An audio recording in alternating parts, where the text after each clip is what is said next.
After many months of waiting for any sort of update, whether it be official or non-official in terms of a release date, trailer, or pre-order bonuses, for the past several months since May the 4th, we've really been in the dark about where the Skywalker Saga stood in terms of production and when we could expect the game's official release. And although now we have another official trailer and another delayed vague release period of spring 2021, there's a lot of new information that was revealed throughout the past few days. Besides a few leaks and pre-order bonuses, which I'll cover in another future video, we've had a news drought for so long, and honestly, it's been a little overwhelming with the amount of news that we've gotten the past 48 hours or so. To be honest, I wouldn't be surprised if not a lot more is revealed throughout the remainder of this year, at least until November or December at the earliest, so we could be headed into another news drought very soon. Even though we shouldn't expect another heavy marketing push until early 2021, today's video is going to be breaking down everything that I noticed throughout the Gamescom trailer, as well as pointing out a few unique details or anything else relevant to the actual design of the game. Overall, I was blown away by the third official trailer for the Skywalker Saga, although there were a few noticeable problems, which includes lag and drop frames in numerous areas, which is very untypical for a large game trailer, but one thing seems to be clear is that this game isn't actually completed at this point, hence the delay until spring of 2021. Before we get into the trailer breakdown, if you enjoy videos like this and want to see more in the future, then please consider subscribing to the channel, as I release roughly 2 Skywalker Saga videos a week, if not more sometimes, especially when it comes to these big news drops. I want to start by saying that the third official trailer for the Skywalker Saga, and the best one to date in my opinion, opens with the twin suns on Tatooine. The Luke minifigure in this game will include the dark tan hairpiece, which I think is way more accurate to the overall character, even though LEGO continuously releases Luke minifigures with the regular tan hair color, and that is something that I'll never fully understand. Another quick thing to point out is the amount of detail that was shown in this trailer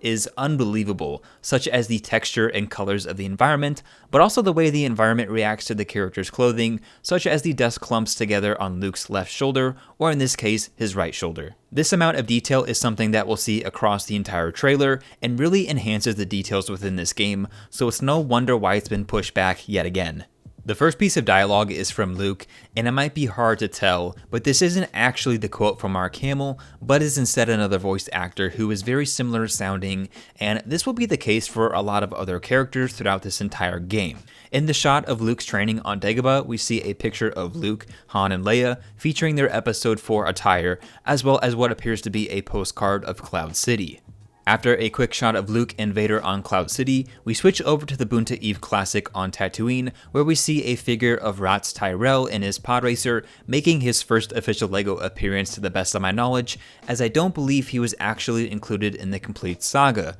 We can also see that Anakin's pod racer is the most recent version that was released early last year, and we get another look at the LEGO Banthas, which I'm hoping will be included in the UCS Mos Eisley set releasing later this year, more than likely in October. Numerous times throughout this trailer, we're introduced to the new camera angles that will be making their way into this game, and here we have a first-person view of Anakin's pod racer. This point of view is very much what you'd expect to see in a game such as Star Wars Episode 1 Racer, which I actually briefly covered on the channel, so we should expect to have the option to toggle both first and third-person views while in some vehicles, which I'm really excited for, even though I won't use them that often. We get a quick quote from Qui-Gon Jinn, and to me, Qui-Gon, Rey, and probably Han are the 3 characters that sound a little off to me, but I'm going to reserve judgment for now since this is just a trailer. We switch over to Episode 2 with a shot of Anakin on Naboo, more than likely during free roam, and then switch over to the Geonosis Arena, which will be an official level, as I've seen a few screenshots with mini kits hidden throughout in the background. In this shot though, we can see Aayla Secura in the background, as well as Luminara and one of the arena beasts ahead of Anakin. Traveling to one of my favorite scenes in all of Star Wars, we travel to Mustafar, and nothing here is really hidden as the environment looks amazing, but when we switch to the shot of Palpatine and the clone troopers fishing for burnt ends, we get our first glimpse at the updated version of the Phase 2 clone troopers, as the torso area is different from the most recent version that we've gotten to this date. Hopefully we could expect to see these figures make an appearance in early 2021 LEGO sets, but there's nothing official as of now for that. When we switch over to episode 4 footage, we get a close-up of Vader, which appears to be on the Tantive 4. I'm going to assume that this takes place during the invasion in the opening of episode 4, but it very well could be the case that this is now the infamous Vader hallway scene that took place in Rogue One.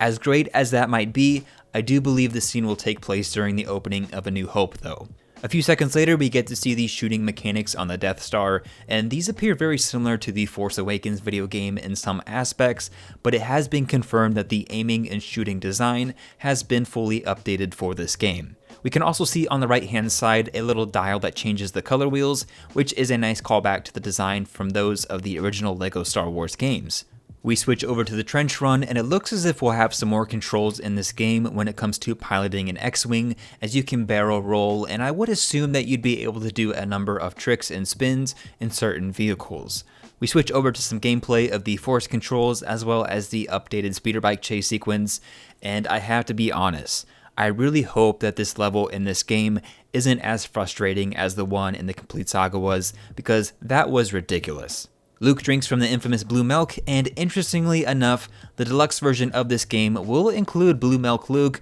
but with his design from A New Hope instead, so I'm wondering if it will be a running joke throughout this game that Luke drinks blue milk in each episode, sort of how Popeye eats spinach before a fight to gain strength. C-3PO paints his red arm in the Resistance transport from The Force Awakens, and we get to see another version of Rey and Luke encounter on Act 2, but I think the humor in this design is far beyond the mustache Luke that we received from The Force Awakens game back in 2016. We get a few new shots of some episodes that have yet to make their appearance into the LEGO Games library, and it looks like Agent Kloss will be an explorable planet as well, but that really shouldn't surprise anyone. We also see a quick glimpse of the most recent Resistance Y-Wing down below on the ground. Switching over to the remains of the Death Star 2, we see the UCS Millennium Falcon in the background, which is rather odd since we've seen numerous versions of the Falcon introduced into this game, which includes the Playscale version as well. I really wish there was some more continuity with the Falcon's overall design,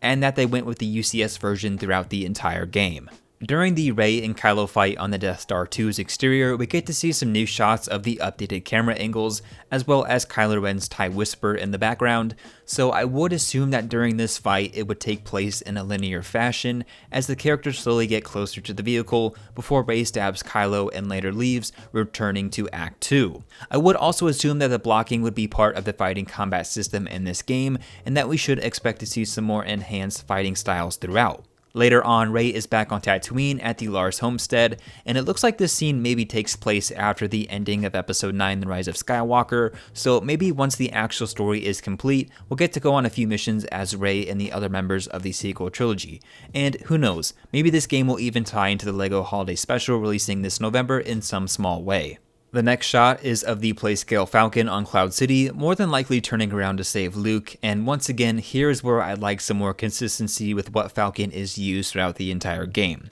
We switch over to Hoth, as well as a few more planets that have backgrounds and environments very similar to what you could expect to see in Battlefront 2, so I might do a video in the future comparing the Skywalker Saga and Battlefront 2 maps. It seems as if TT Games has built their own AT-AT model for this portion of the game as well, as it appears much larger than the most recent 2020 version that was just released, and it is also featured on the cover art for this game. We get some more exploration and fight gameplay, starting with the Obi-Wan and Grievous fight on Utapau, and some people might have noticed this right away, but the clones in the background are actually Phase 1 clones, so I'm sure this will get fixed in the final version, and we'll see something a little bit different, hopefully with some Magna Guards as well. One area that I'm really looking forward to exploring is the Escrow District on Coruscant, as we see Mace Windu running around, presumably before he was thrown out the window in Palpatine's office, but another noticeable detail is the text icon above one character on the right hand side, which indicates a potential side quest that can be completed at any time, which is another big advantage of having this game as open world as it's stated to be. The trailer then moves on to Finn and Rose on top of a First Order AT-ST, presumably occurring before or after a Captain Phasma boss fight, Poe's mission at Starkiller Base, R2-D2 fixing the Naboo Royal Starship from the Phantom Menace, an encounter with the Empire in space, possibly during Episode 5 or while in free roam, and a really laggy cutscene with numerous frames dropped. Moving on to a few more battle sequences, we get to see some more of the gameplay mechanics, as well as camera angles, such as over the shoulder here with Finn during episode 9, and Yaddle, which has surprisingly been a large discussion topic during numerous developer interviews. As we move on to Mos Eisley, we see C-3PO riding a bantha, so who knows how we actually got onto that thing, but more interestingly there will be an encounter with Boba Fett and the Slave One before we escape Cloud City, which isn't entirely accurate to the source material,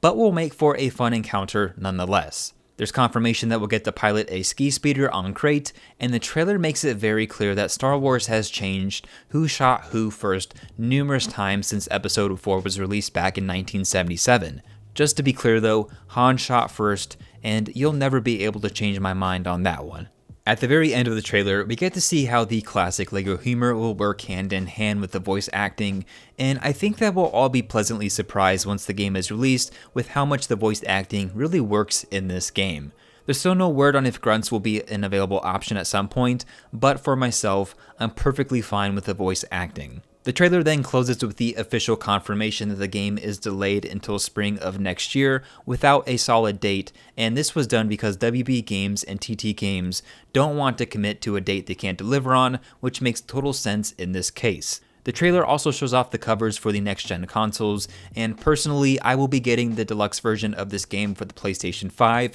since the console will have already been out and released when this game finally gets released. Like I mentioned previously, this trailer definitely delivered, and I think a lot of fans would agree that it made up for the lack of news throughout the past several months. But once TT Games hires an official social media manager for this game, we should be getting more consistent updates instead of these massive news drops with large gaps of time in between. Personally, I'm very excited about this game and look forward to creating some new videos about the Skywalker Saga, and I hope that these videos keep everyone entertained and up to date with official news and my own personal speculation. Hopefully, I was able to catch most of the important details throughout this trailer, even including these small little LEGO trademark stamps on the character body parts. If I happen to miss anything else though, I'm sure I'll see about it down below in the comments. Next week, I will be releasing more videos surrounding the new trailer and most recent updates, so be on the lookout for those videos as well. If you'd like to see me create a specific video or talk about anything in particular about the Skywalker Saga, please drop me a comment down below,